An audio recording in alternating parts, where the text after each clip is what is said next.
Escaping from Eden, Chapter 2, The Humans and the Others. When Neo takes the red pill in the movie The Matrix, he wakes up to a new world. Everything he thought he knew turns out to have been an illusion, and Neo must find his feet in a new reality and a whole new world of possibilities. Going through the portal of the Elohim word into the primal sources of Genesis was just like that. As I began to explore this new territory, my understanding of who God is, what his role in the world is, and where human beings came from all began to shift and take a new shape. The advantage of being in traction meant that it would be some time before I was back in the pulpit. In a way, I was grateful for that, as it gave me the time to process my fundamental questions. I took some time to take a closer look at all the names in the stories of beginnings. Before Adam was a name, it too was a word. It means of the earth, because he was formed from the earth. We're so familiar with Adam as a name that it is hard for us to conceive of Adam as anything other than a name. But it is a word, and in English we have two very close equivalents for it. Human equals the humus thing. Humus means earth or soil. Earthling equals the earth thing. Earth means soil, or in today's thought, the planet. That makes the Adam stories of Adam stories about the earthling or earthlings. Similarly, Eve carried a meaning before it became familiar as a name. It means the living. The stories of Eve are therefore the stories of the living. Touring the pages of Genesis, I could see the sense of that reading. There's a clarity and depth those meanings bring to the theologies of Judaism and Orthodox Christianity that the current version of Genesis has been crafted to teach. To give Elohim a similar dust-off, I needed to go all the way back to the beginning and start all over again. Locked down in my shipping crate seclusion, in the leafy corner at the end of our drive, that's exactly what I did. As I read, an unfamiliar story began to surface. Though new to me, it was in reality an old, old story from a time long ago and a land far away. It goes like this. In the beginning, the earth is shrouded in darkness, empty and barren and covered in water. Now we see spirit beings, the powerful ones hovering above the earth, orbiting the watery surface. Now we see light, manifesting sun, moon, and stars. When we read this, we think of the universe as we know it and can hardly imagine what kind of powers or technologies or transdimensional manipulations would be needed for these powerful ones to be in the business of star formation or planet building. However, we probably need to note that the original tellers of the tale would probably have pictured a more or less flat disk or terrain, covered by a huge dome or vault, like a child's snow globe, or Terry Pratchett's Discworld, or the town of Chester's Mill and Under the Dome, or the giant studio in The Truman Show. Perhaps we are observing something more fathomable than the manufacturer's stars and planets. Could it be that they are merely transforming a primordial soup of land and sea? If they are planet formers, then the powerful ones are beings who exist in the heavenly realm, yet who can project themselves and function with incredible power in the physical realm of time and space.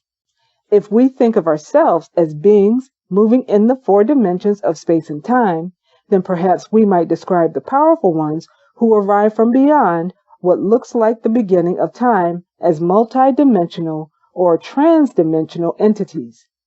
If, on the other hand, we are merely terraformers, even that is no small assignment. They would still be entities with powers on a superhuman scale, to say the least.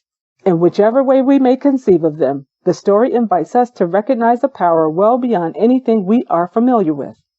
To understand it, they are clearly different to us. For simplicity, I will stick to the root meaning of the word Elohim and refer to these entities as the powerful ones. Now the powerful ones divide the waters to create saltwater seas, freshwater rivers, and habitable land. Vegetation, fish, birds, and animals now fill the air, land, and seas. Within a plain called Eden, The powerful ones create an enclosed zone and fill it with animal and botanical life. In the soil of the plain lie precious mineral deposits, including high-grade gold. This valuable land lies close to 4 major rivers, including the Tigris and the Euphrates. Using the elements of the earth to make a clay, the powerful ones now fashion human beings to look like their makers. The bodies lie silent and motionless until the powerful ones breathe spirit into them. Once animated, the new human males are put to work in the enclosed zone. They eat a vegan diet and live a subsistence life in harmony with the animals. Gradually, the powerful ones notice that the human males are depressed. All the other animal species are male and female. The humans need such companionship too. So the powerful ones now generate a female of the species from the body of the male. As a male and female, human society is now poised to begin its journey. Then one day, the humans find themselves in conversation with an entity known as the snake. This is intriguing. Thousands of years later, realizing that this is a plot twist that needs some serious explaining, the author of the New Testament book of Revelation correlates the snake with some other mythological figures. The great dragon is the serpent from the beginning times, called the devil or the accuser. At the other end of the biblical timeline, one of the oldest portions of the canon, Job 1:6, identifies the accuser as a spirit being who is among the B'nai Elohim. The snake is Elohim kind, one of a number who confer and operate together as members of the heavenly council. He is one of the powerful ones. The snake shows the humans how they can achieve a higher level of consciousness. The change will raise their understanding and self-awareness and improve the quality of their life. Not surprisingly, the humans accept his offer. It is a collaboration in which the female of the species takes the lead. This upgrade brings with it moral conscience and sexuality. Now self-aware, the humans begin to wear clothes. Gender roles begin to emerge, along with the first childbirths. It is the beginning of human society, but trouble lies ahead for the humans as a deep and long-lasting conflict between the foment among their makers. Diverse biblical texts speak darkly of an all-out war among the powerful ones. This reveals that the heavenly council is not quite as heavenly as we might assume. Evidently, it is not merely an assembly of avatars or agents for the will of the Almighty. The fact that the accusing spirit of Job 1 and the deceiving spirit of 1 Kings 22 figure on the council's lineup shows us that the powerful ones each have their own wills and their own agendas. This heavenly council is far from an angelic choir.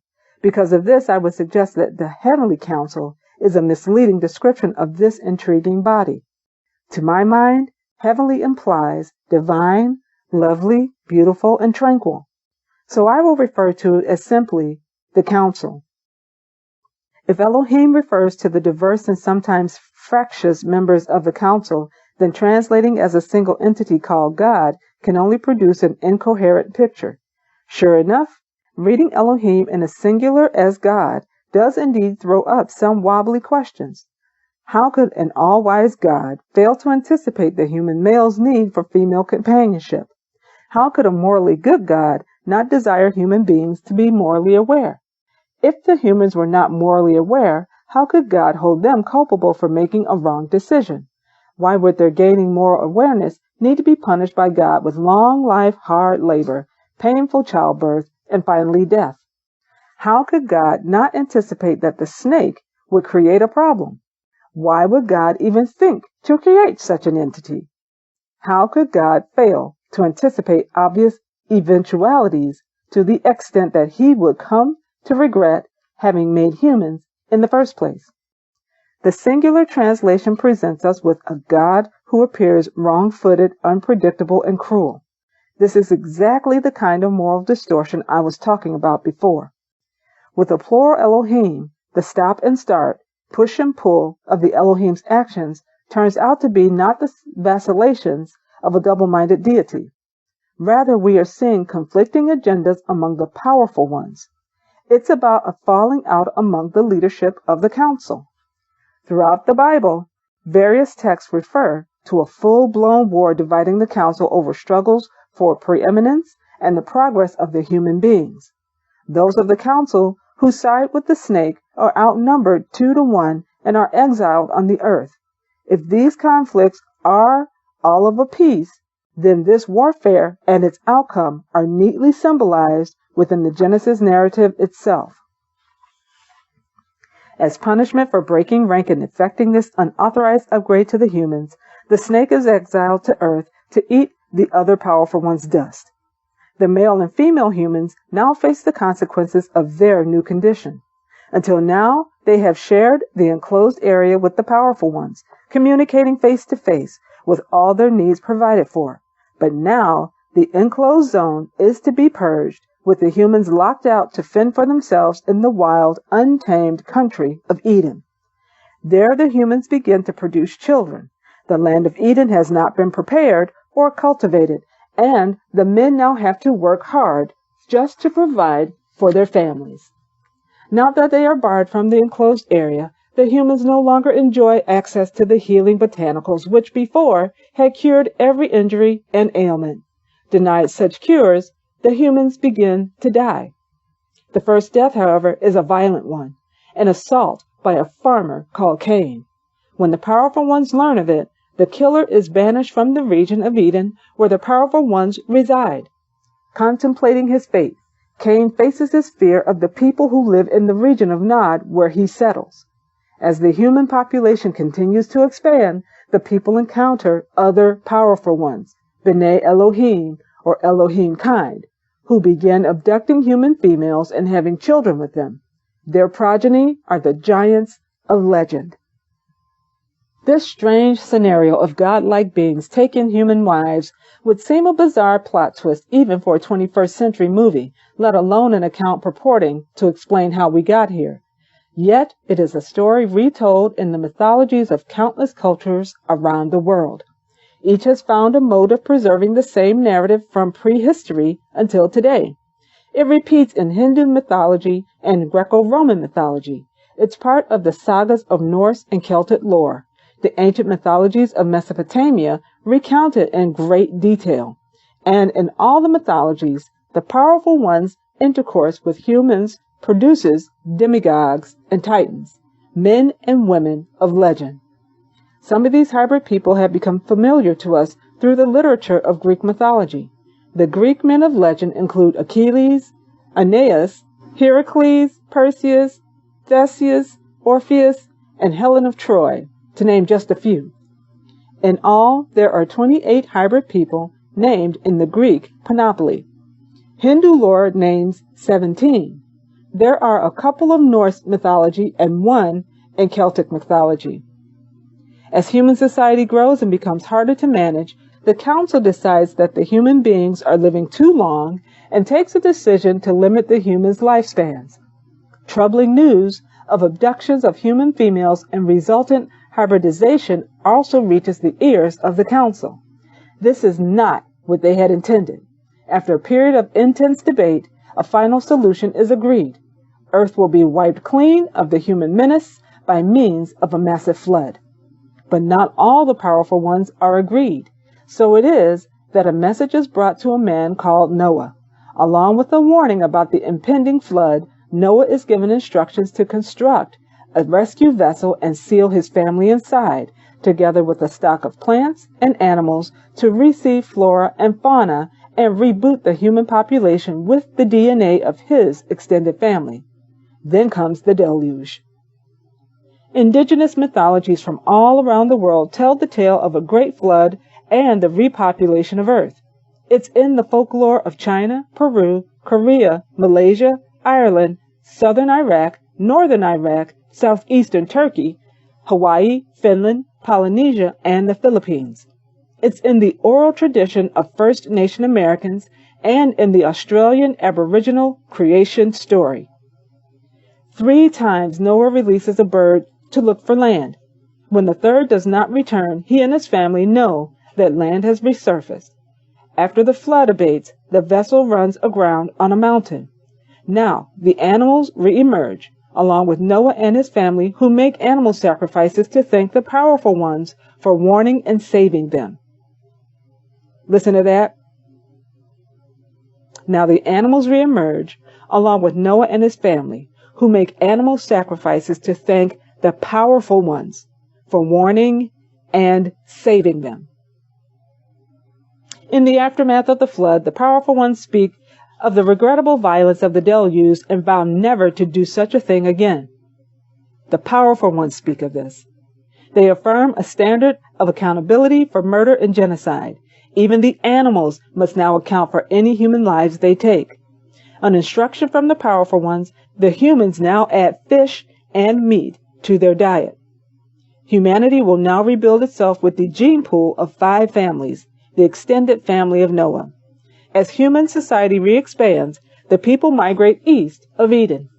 When the people reach the Shinar Plain, Mesopotamia, the home of Sumeria and Babylonia, they settle and build something incredible. This geographical detail is noteworthy because Mesopotamia is generally acknowledged as the cradle of modern civilization, equipped with the whole package of agricultural systems, cityscapes with streets, plumbing, and the beginnings of metal technology. Here, hours and minutes were invented. Mathematics was pioneered here. So was money and banking. It also was home to the world's first writing. With writing came lawmaking, record-keeping, money, banking, and literature. All these things started in Babylonia all of a sudden. Then, rapidly, this package began springing up all around the planet, as if the concentration of expertise in Mesopotamia had been blown by the 4 winds to self-replicate all around the world. What the people now construct in Babylon is a tower, a gateway between the people and the powerful ones, a means of reaching the heavens from earth. If El is short for Elohim, then Babel means a gateway to or for the powerful ones. However, when members of the council make a visit to observe the project, they are deeply disturbed, fearing that the humans have become too capable. Another brutal response is called for. The powerful ones use their great powers to destroy the city-state and arrest the development of human civilization. They do this by taking from the humans the language which has united them, confusing their ability to speak so that the humans are no longer able to communicate with one another and operate as a single society. Nothing happens after that until Genesis 12:1, when we encounter the great patriarch, Abraham, in a world that looks pretty much like ours. He has to negotiate a world of nomadic tribes, city-states, and the beginnings of empires. It is a world of trade, wars, and peace treaties. The religious and cultural environment is one of diversity and negotiation. It is, more or less, the world as we know it, but the journey by which we have arrived has been a bizarre one. My discoveries were challenging at many levels and, as you'll appreciate, they did not present likely material for preaching any time soon. The paradigm shift was challenging enough for me as I pored over my interlinears, lexicons, and commentaries for weeks on end. I could hardly expect my hearers to make the imaginative leap I had in the space of a couple of 20-minute sermons. However, although the story in bold may sound bizarre on a first hearing, for some, and maybe for you, it will ring more familiar notes. If you're at all acquainted with the mythologies that flowed from ancient Mesopotamia, you will quickly recognize that my retelling of Genesis is far from a piece of random fiction. It is a story that already exists. It resides in the oldest depository of writing known to humanity, etched indelibly in cuneiform script on the dark stone tablets of the ancient Sumerians, Babylonians, Akkadians, and Assyrians. At one level, this literary overlap shouldn't really come as a great surprise. Abraham and Sarah, the progenitors of Judeo-Christian tradition, grew up in Samaria. They left as adults from Ur of the Chaldees. Abraham and Sarah's whole education was a Sumerian one. So within the Bible that was ultimately to issue from their family's faith, we should fully expect to find the remnants of their culture of origin. Yet, once highlighted, these literary overlaps do far more than simply add a gloss or two to our familiar story of beginnings. They change the whole picture. That's because in its current form, the creation account of Genesis stands as a kind of antithesis to the Sumerian narratives and their Babylonian, Akkadian, and Assyrian spin-offs. The book of Genesis seems to say, never mind those old stories, here's what really happened. But the moment we retranslate Elohim as a plural or as a collective noun, Genesis does an incredible volte-face. Instead of critiquing the Sumerian account, plural Genesis actually confirms it, story after story. This was quite a shift for me. Somehow I had always pictured the Bible as if it were the truth against the world. It turns out the truth is even stranger.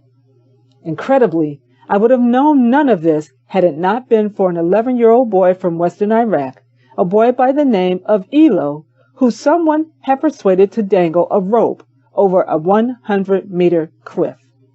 And that is the end of chapter 2. Peace and blessings to you all.